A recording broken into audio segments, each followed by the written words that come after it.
Assalamualaikum warahmatullahi wabarakatuh. Halo Sobat Matematika, bertemu lagi bersama channel YouTube Dea Putri Az-Zahra. Oke teman-teman, di pertemuan kali ini kita akan membahas satu materi di tingkat SMA atau sekolah menengah atas tentang materi sistem persamaan linear 3 variabel. Nah, sebelumnya kita sudah mempelajari nih tentang sistem persamaan linear 2 variabel atau yang biasa kita sebut dengan SPLDV. Nah, pada video kali ini kita akan membahas satu tingkat lebih tinggi, ya kan? Karena variabelnya sudah kita jadikan 3. Nah, mungkin teman-teman sudah sangat tidak asing ya dengan materi ini karena pastinya kalian sudah dapat nih materi ini, terutama untuk kalian yang sudah memasuki jenjang SMA. Oke teman-teman, langsung saja kita bahas ya untuk materi SPLTV-nya. Baik teman-teman, sebelum kita membahas lebih jauh lagi tentang SPLTV, pastinya kita harus paham dulu nih, apa sih pengertian dari SPLTV sendiri? Nah, menurut kalian apa nih? Apa sih SPLTV itu? Oke, jadi SPLTV adalah sistem persamaan linear yang pastinya terdiri dari 3 variabel ya teman-teman. Jadi, biasanya variabel yang sangat umum digunakan ketika pembahasan awal di SPLTV itu adalah variabel X, variabel Y, dan variabel Z. Nah, untuk ketiga variabel ini sangat umum digunakan. Namun, sebenarnya kita bisa menggunakan huruf apa aja loh dalam penggunaan SPLTV ini gitu. Cuman untuk materi di sini kita akan menggunakan 3 variabel itu ya. Oke, kita lanjut. Oke baik teman-teman, kita lanjut ya. Untuk materi yang kedua adalah kita akan mempelajari apa aja sih bentuk umum dari SPLTV. Nah, ini teman-teman untuk bentuk umum dari SPLTV. Jadi, SPLTV sendiri itu ada bentuk umumnya. Yang pertama, karena ini SPLTV, pastinya ada 3 persamaan ya. Yang pertama itu ada A1X plus B1Y plus C1Z sama dengan D. Kemudian A2X plus B2Y plus C2Z sama dengan D2. Kemudian persamaan yang terakhir ada A3X plus B3Y plus C3Z sama dengan D3. Nah, teman-teman, ini merupakan bentuk umum persamaan dari persamaan linear 3 variabel yang A, B, C, dan D-nya merupakan dari bilangan real. Ini merupakan contoh dari penulisan bentuk umum SPLTV tadi. Yang pertama itu ada X plus 4Y plus Z sama dengan 20. Kemudian ada min 2X plus Y min Z sama dengan 30. Kemudian ada 3X plus 2Y min Z sama dengan 18. Nah, ini contohnya ya. Kemudian untuk contoh yang kedua itu ada X min 2Y min 2Z sama dengan 0. Kemudian ada 2X plus 3Y plus Z sama dengan 1. Dan terakhir ada 3X min Y min 3Z sama dengan 3. Nah, sekarang sudah paham nih bentuk umum dari SPLTV? Apakah teman-teman bisa membuat bentuk umum yang lain atau persamaan yang lain? Oke baik teman-teman, kita lanjut ya. Untuk materi selanjutnya adalah metode penyelesaian dari SPLTV sendiri. Nah jadi untuk metode penyelesaian SPLTV itu ada metode substitusi, kemudian ada metode eliminasi, kemudian ada metode campuran, yaitu adalah gabungan dari metode eliminasi dan substitusi. Kemudian untuk metode yang terakhir adalah ada metode matriks yang akan diselesaikan menggunakan metode Gauss atau Gauss-Jordan. Pasti sebelumnya kalian sudah mempelajari ya untuk materi Gauss atau Gauss-Jordan. Oke teman-teman, untuk pembahasan yang pertama kita ada di konsep metode substitusi. Nah, substitusi sendiri itu kan artinya menggantikan. Berarti pada metode ini kita akan menggantikan variabel dengan persamaan yang lain seperti itu. Jadi pada konsep metode substitusi ini ada beberapa stepnya. Yang pertama yaitu pilih salah satu persamaan dan ubah persamaan tersebut menjadi bentuk X sama dengan, atau Y sama dengan, atau Z sama dengan, karena dia variabelnya ada 3. Kemudian step yang kedua yaitu substitusikan kedua persamaan lain menjadi bentuk SPLDV atau menjadi bentuk sistem persamaan linear 2 variabel. Kemudian step yang ketiga kita selesaikan SPLDV-nya, kita selesaikan sistem persamaan linear 2 variabel. Untuk kalian yang belum paham SPLDV, kalian bisa masuk ke video aku yang sebelumnya.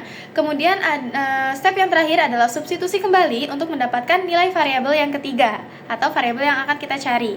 Nah, untuk metode untuk mencari variabel yang lain, kita lakukan hal yang serupa seperti itu. Kemudian yang kedua ada konsep metode eliminasi. Nah, kalau tadi substitusi artinya menggantikan, maka pada eliminasi ini artinya menghilangkan. Nah, jadi pada konsep metode eliminasi ini kita menghilangkan salah satu variabel untuk mendapatkan variabel lainnya, seperti itu ya.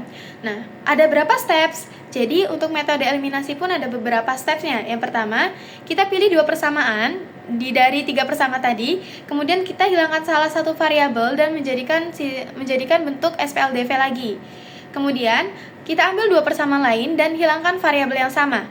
Misal pada step yang kedua tadi kalian menghilangkan variabel X, maka untuk step selanjutnya kalian juga harus menghilangkan variabel X, namun pada persamaan yang lain. Kalau tadi misalnya kalian eliminasi yang pertama kalian menggunakan menghilangkan variabel Z pada persamaan 1 dan 2, maka pada proses eliminasi yang kedua kalian juga harus menghilangkan variabel Z namun pada persamaan yang lain. Misal bisa persamaan 1 dan 3 atau persamaan 2 dan 3. Kemudian kita selesaikan SPLDV-nya bisa pakai metode eliminasi atau metode substitusi atau metode kedua-duanya. Kemudian sudah didapatkan dan kita bisa mensubstitusikan hasilnya untuk variabel yang ketiga. Nah, selanjutnya itu ada metode campuran, yaitu metode gabungan antara metode substitusi dan metode eliminasi. Pada metode ini sama ya, jadi kita menggabungkan dua metode yang ada. Jadi step-step yang kita pakai tadi kita gabungkan untuk menyelesaikan permasalahan pada sistem persamaan linear 3 variabel. Nah, untuk metode yang keempat yaitu metode matriks. Nah, pada metode matriks ini untuk step awalnya adalah kita harus mengubah persamaan tersebut, persamaan SPLTV tadi, kita ubah menjadi bentuk matriks dulu, seperti gambar ini nih. Nah, setelah kalian ubah persamaannya, kalian akan menyelesaikannya menggunakan metode Gauss atau metode Gauss-Jordan. Nah, mungkin kalian sudah mempelajari ya metode Gauss atau Gauss-Jordan sebelumnya. Namun pada pertemuan ini, video kali ini kita akan fokus membahas tentang metode eliminasi, substitusi, dan metode campuran, gabungan dari eliminasi dan substitusi. Oke teman-teman, tadi kita sudah mempelajari tentang pengertian, kemudian bentuk umum, contoh, kemudian yang terakhir ada metode penyelesaian dari SPLTV. Kemudian sekarang kita akan membahas contoh masalah kontekstual yang ada pada SPLTV. Nah, mungkin bisa dibaca ya soalnya di atas, contoh soalnya. Oke, aku bacakan. Ada seorang siswa membeli 2 buku tulis, 1 pensil, dan 1 penghapus dengan total harga 12.000. Kemudian, ada siswa lain membeli 1 buku tulis, 3 pensil, dan 1 penghapus dengan total harga 11.000. Dan ada siswa ketiga membeli 3 buku tulis, 2 pensil, dan 2 penghapus dengan harga 20.000. Nah, untuk permasalahan yang harus kita kerjakan adalah kita harus menentukan berapa harga 1 buku tulis, harga 1 pensil, dan harga 1 penghapus. Nah, kira-kira kalian tahu nggak nih jawabannya seperti apa? Oke teman-teman, untuk menyelesaikan masalah tadi, kita akan menggunakan metode gabungan, yaitu metode gabungan konsep substitusi dan konsep eliminasi. Sebelum itu, kita harus mengubah dulu soal cerita tadi menjadi bentuk matematika.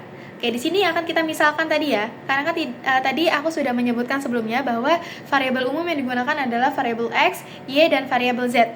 Maka di sini kita akan misalkan untuk harga buku tulis kita misalkan dengan X, kemudian harga pensil kita misalkan dengan Y, dan harga penghapus kita misalkan dengan Z. Kemudian kita ubah soal cerita tadi menjadi bentuk matematika. Maka kita ubah menjadi 2X plus Y plus Z sama dengan 12.000. Itu menjadi persamaan yang pertama. Kemudian X plus 3Y plus Z sama dengan 11.000 menjadi persamaan yang kedua. Kemudian 3X plus 2Y plus 2Z sama dengan 20.000 menjadi persamaan ketiga. Nah, untuk stepnya pada soal yang tadi, yang pertama kita akan menyelesaikan dengan metode campuran ya, seperti yang sudah aku bilang tadi. Nah, untuk step yang pertama kita harus eliminasi dulu variabel Z. Di sini aku memilih variabel Z dengan mengurangkan persamaan 1 dan persamaan 2. Kemudian kita juga akan mengeliminasi variabel Z pada persamaan 2 dan persamaan 3. Nah, kita akan bahas dulu nih yang persamaan yang pertama. Jadi untuk eliminasi variabel Z pada persamaan 1 dan 2 itu didapatkan hasilnya X min 2Y sama dengan 1000. Nah, caranya seperti gambar di samping ya teman-teman. Kemudian untuk proses eliminasi yang kedua, itu kita harus mengalihkan dulu. Pada persamaan kedua kita harus mengalihkan 2, dan untuk persamaan ketiga harus kita kalikan 1.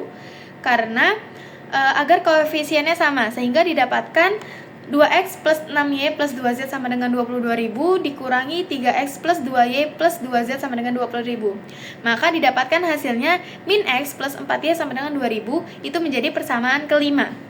Oke, selanjutnya tadi kita sudah dapat persamaan keempat dan persamaan kelima. Proses selanjutnya adalah kita eliminasi variabel X. Di sini kalian sebenarnya bisa milih variabel X atau variabel Y ya. Cuman untuk penjelasan kali ini aku akan pilih pilih variabel X-nya. maka didapatkan X min 2Y sama dengan 1000 dikurang min X plus 4Y sama dengan 2000, maka didapatkan hasilnya Y sama dengan 1500. Kemudian kita substitusikan nilai Y yang sudah kita dapatkan tadi barusan ke persamaan keempat, yaitu X min 2Y sama dengan 1000. Maka X min 2Y-nya kita substitusikan dengan 1500 sama dengan 1000, maka X min 3000 sama dengan 1000. Maka didapatkan hasil X sama dengan 4000. Kemudian untuk proses yang terakhir adalah kita substitusi nilai X dan Y ke persamaan yang pertama saja supaya lebih mudah. Nah, pada proses ini kalian bisa memilih ya guys, bisa pilih persamaan pertama, kedua, ataupun ketiga yang masih terdiri dari 3 variabel. Oke, kita substitusikan saja. Tadi nilai X-nya adalah 4000 dan nilai Y adalah 1500. Maka kita pilih persamaan pertama, yaitu 2X plus Y plus Z sama dengan 12000. Maka 2 dikali 4000 ditambah 1500 plus Z sama dengan 12000. Maka didapatkan 8000 plus 1500 sama dengan 12000. 9500 plus Z sama dengan 12000. Maka nilai Z sama dengan 12.000 dikurang 9.500, maka didapatkan nilai Z sama dengan 2.500. Nah, kita tadi sudah melakukan perjalanan yang cukup panjang untuk metode gabungan ini. Maka setelah kita selesaikan, kita akan mendapatkan nilai X, Y, dan Z-nya. Nah, untuk nilai X-nya sendiri, yaitu dengan permisalan harga buku tulis kita dapatkan 4.000, kemudian Y-nya untuk permisalan harga pensil kita dapatkan 1.500, dan untuk Z-nya untuk permisalan penghapus kita dapatkan 2.500. Nah, teman-teman, bagaimana? Mudah kan? Jadi ya teman-teman, sebenarnya itu SPLTV itu sama saja dengan SPLDV. Mungkin caranya ada beberapa step yang kita tambahkan. Nah, mungkin di video selanjutnya kita akan membahas untuk metode penyelesaian dalam bentuk matriks atau Gauss-Jordan ya. Oke teman-teman, jadi cukup materi di video kali ini, yaitu tentang materi SPLTV. Semoga materi yang sudah aku sampaikan itu bermanfaat buat kalian dan membuat pelajaran matematika kalian semakin mudah. Nah, bagaimana? Beneran mudah kan matematika? Oke teman-teman, mungkin kita akan bertemu di video selanjutnya, di materi selanjutnya yang pastinya lebih menarik lagi dan lebih menyenangkan lagi ya belajar matematikanya. Oke, mungkin cukup sekian materi dari saya. Jangan lupa like, comment, and subscribe di channel YouTube Dea Putri Azhara. Oke, see you, bye-bye. Assalamualaikum warahmatullahi wabarakatuh.